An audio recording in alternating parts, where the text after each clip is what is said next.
You said in an answer, I didn't know whether you were joking or not, that if you win the Champions League, you will go home. Was that a joke, or...? Well, it's not a joke. Why?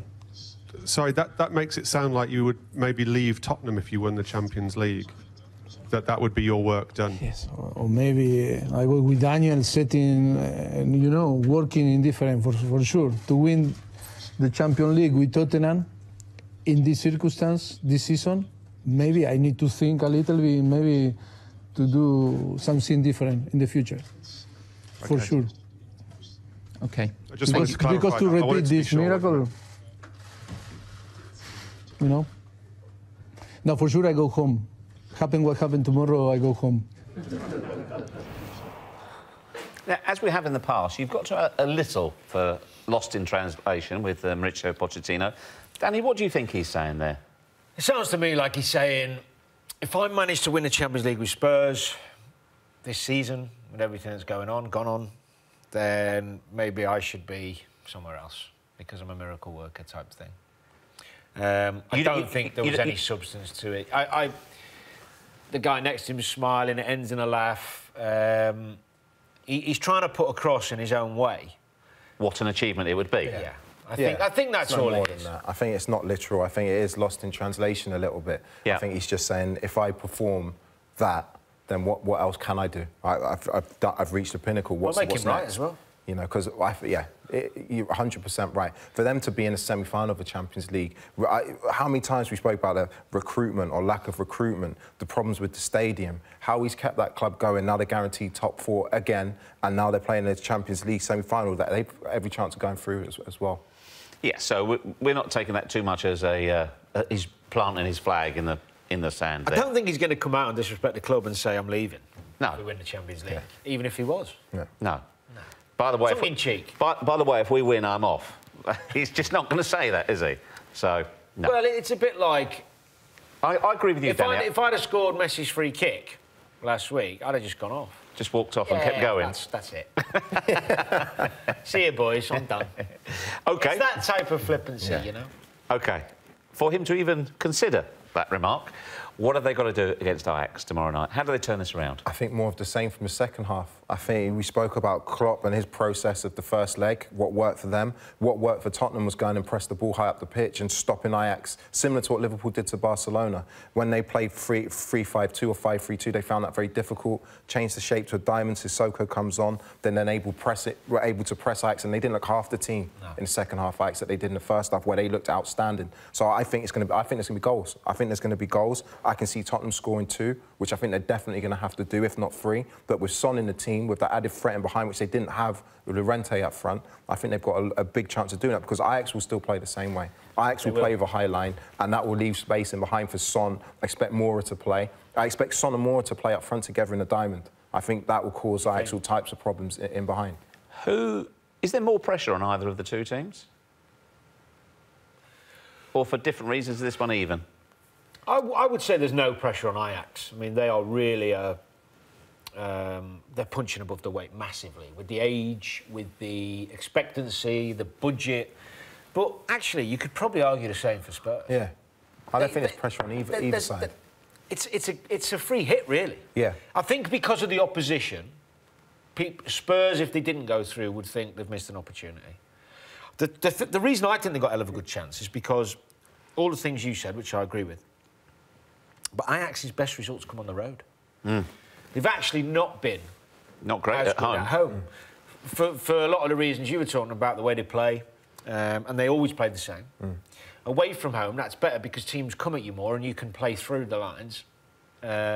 At home, they'll be expected to be on the front foot a little bit more. Yeah, it might suit Tottenham with the pace, you're right. Yeah, I think with the pace that Tottenham will have, I think Son will be huge for them. But let's give Ajax credit. I think there's 4 or 5 of that team that will go on to be like world superstars. Yeah.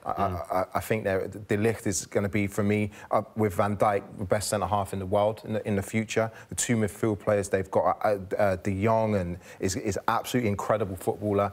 Van Beek as well. Yeah. Incredible footballer. So let's give them credit because they've got some outstanding players. But Tottenham got nothing to lose. And I think in order to win this game, they're going to have to go and press They're going to have to go and press high up the pitch, which is, again, something that Pochettino's been working with that squad for 2 or 3 years himself, so it's not something they're not capable of doing. I mean, he said himself after the game that he got it wrong. He got the tactics wrong. Yeah. But when you take away tactics, I'm a big fan of tactics, by the way, but make no mistake, however you set up, there becomes a game management within the game where you're trying to do what the manager wants, but actually you go, we're getting dominated, we've got to go forward and press the ball. Yeah. And if you all press the ball together as a team, if you go high enough up the pitch and fill in gaps, the formation becomes secondary. But against a good team, you have to be tactically I think at Champions League level, you need to get it all right. I think you have to get it. And against a team with Ajax's quality, you have to get it all right. And I credit Pochettino for what he said. So I remember sat here with you last week watching the game, saying they have to change from a 3 because their back 3 were playing up. They didn't play with centre forward Ajax. So you had 3 centre halves marking nobody, 2 wing backs going into a back 5. They couldn't press Ajax full-backs, and Ajax were just able to dominate play. So credit Pochettino for saying, I made a mistake. That shows great humility, but also shows what a top coach is, that he recognises his mistake, and I guarantee he won't make that mistake again. I mean, they're not all kids. They've got Tadic, they've got Blind as well. Schürrle's a great player in midfield as well. So but they're hardly world beaters. I'm talking about if you want to go in with the right frame mind for Spurs. Terrific players, they've done well. But when you look at the side, they don't scare you to death. Well, how you've got to go into the game thinking, well, Tadic's at Southampton, I wasn't scared of him then. Yeah, but it's the sum's greater than I know, but I'm saying if you're a Tottenham player, you've got to be saying to yourself, I mean, should Alderweireld over time be worried about Tadic, really? No. The team, you've got to mark him, his movement's good and he's got good feet. But he's not going to outrun them, he's not going to outfight them. You know, whereas if you're playing Barcelona, Messi can dribble past you, beat you with a dummy, he can shoot from, you've got to press him because if you leave him too far, he'll bend. You know, there's different problems, whereas, I mean, the young lads are terrific players. The 2 wide players are us. Yeah, they're quick. Yeah. But I thought Rose was great in the first leg. He can cope, one-on-one. Your Spurs can cope. They're not... I don't see anywhere on the pitch where Spurs can't cope with them. No, I see your point. Sense. Yeah. So you've got to go into the game with a mindset. It's very difficult, actually, sometimes, because of the pressure of the game. It's not always the opposition.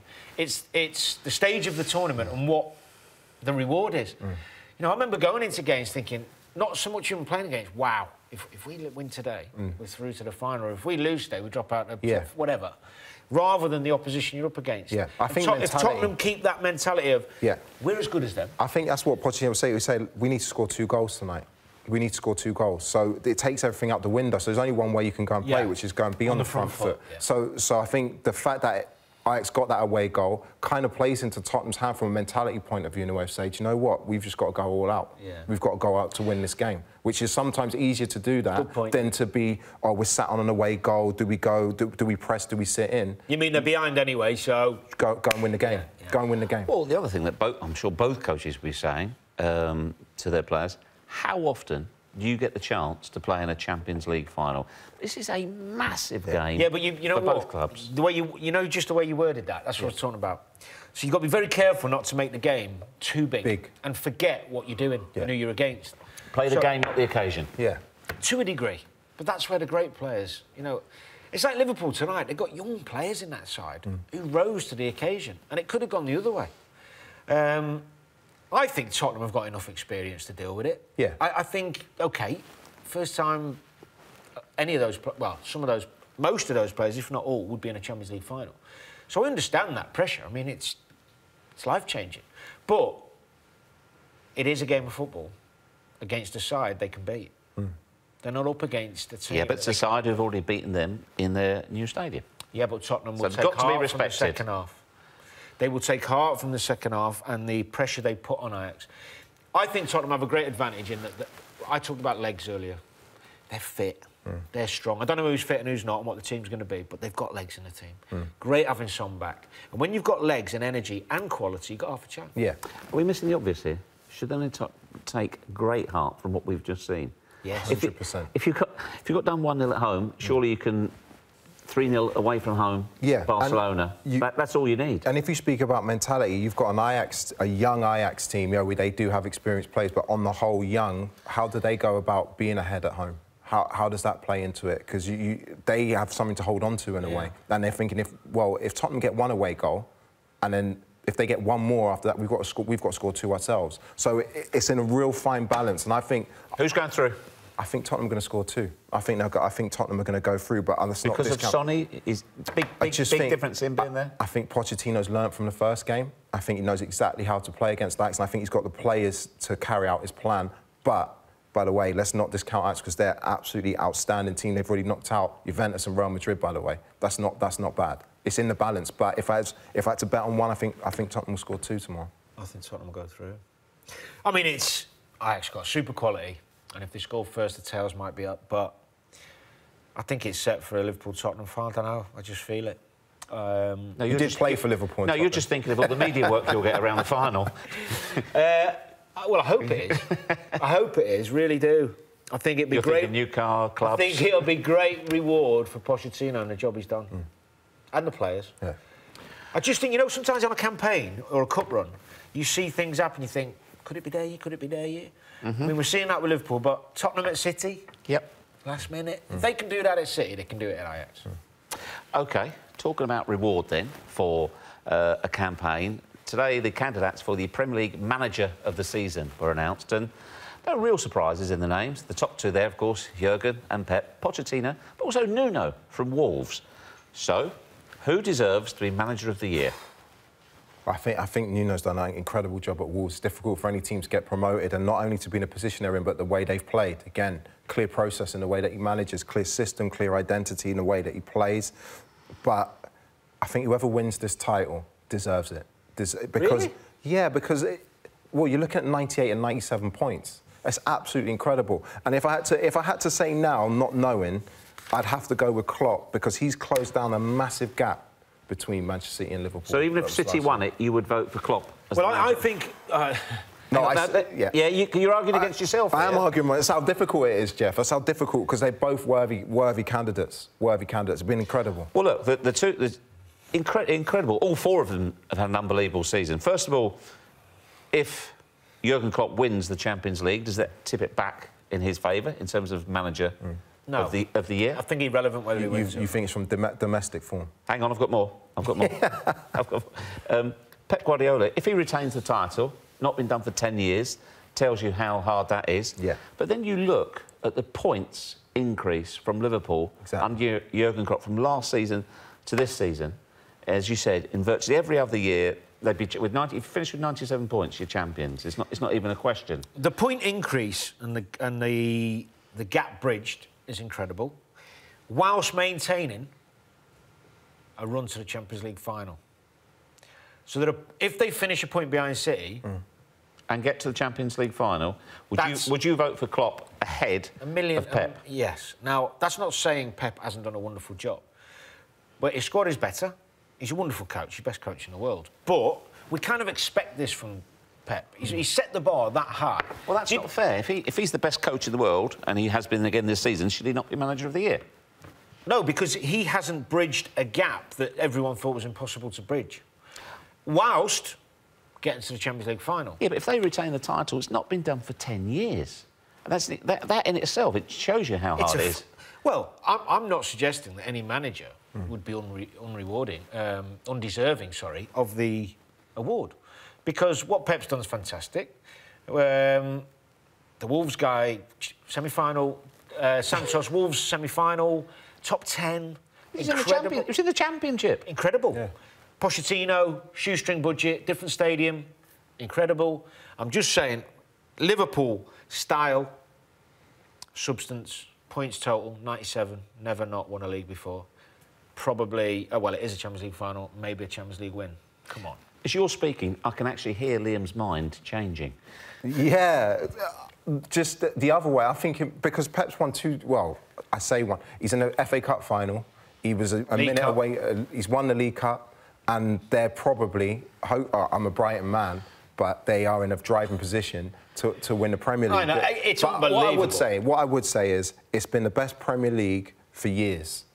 Because of these managers, and I include Pochettino in that. And we look at our national team, and these 3 managers are the driving force behind all that's good about our national team. They've brought so much to our shores in terms of the way that they drive talent, the way they play, the style of football, and the mentality. All of those teams work so hard. worked so hard. So for me, whoever wins it is worthy, but I think we should just be celebrating all of them because they've made our Premier League so much better for years to come. Maurizio Sarri possibly gets Chelsea to 2 finals, possibly wins a trophy, and has got I'm just making the case, and has got them back in the top 4.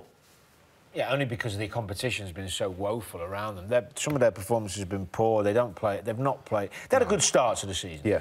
You know, they've stuttered, really. And if it wasn't for Eden Hazard, I'm just saying that some Chelsea fans would say, well, you look at the table right now. Look where we 2 months ago, they were saying something completely different. So you're telling me you know a Chelsea fan that wants Sarri to stay? I think there is now a newfound respect for him. I respect him, and I think there's a newfound respect for him. If he wins the Europa League and gets to the top 4, he deserves credit. He's 23 and 24 points behind the front 2, the top 2. That's what I was going to say. We're comparing him to 2 wonderful managers, so you're not talking about him as manager this season, are you? I'm saying why he hasn't been put in as a candidate. Well, it's obvious why. It's obvious why. They've not played anywhere near to the levels they should with the squad they've got, really. They should be more competitive. He inherited a squad which had done half a pre-season under another manager. Doesn't play the youngsters enough. Doesn't play with much flair. Relies on Hazard. I think they've been fortunate in some respects that the competition, in terms of Arsenal, Man United, who've been woeful at times, haven't they? More recently, they've sneaked in a little bit. Let's talk about the positives. Let's talk about the good managers that are in that top. No, Sarri deserves respect because if you win a trophy and you get in the top 4, you deserve respect. He would argue maybe that he's done well considering the tools he's got. I don't know. Yeah. I disagree with that. I think if you're going to put him, in fact, I'd go as far as to say, if you're going to put him in the same breath as Klopp and Guardiola. No, you need to go and see a doctor. Nobody put him in the same breath. I just said some Chelsea fans might be wondering, when they look at the league table, above Tottenham, above Wolves, why his name hasn't been mentioned. That's all I said. I don't think they will be. No. OK, so a final vote then. Who are you going with? I've changed my mind 3 times. I'm going to say Pep. Even though Jurgen Klopp's done it incredible. I think whoever wins the league... So why Pep? Well, if City win a treble, that's amazing. Winning the treble's not bad. It's not bad. It's never been done before. Well, there's your answer. That's why he's... Well, it's not my answer, not yours. That specific treble, you mean? Yeah. There has been trebles won before. Yeah, but that specific domestic treble hasn't been done before. Yeah, fair enough. Pep? Jurgen? Yeah, especially after tonight. Another Champions League final, 2 years on the spin, and a point possibly behind Man City after being, what, 20... From like 22, 25? OK. But, you know, I'm a bit biased, aren't I? A little bit. just a tad. Right, we're going to take a break right now, but afterwards we talk about what's best for Vincent Kompany. Is it the same thing that's best for Manchester City? Next.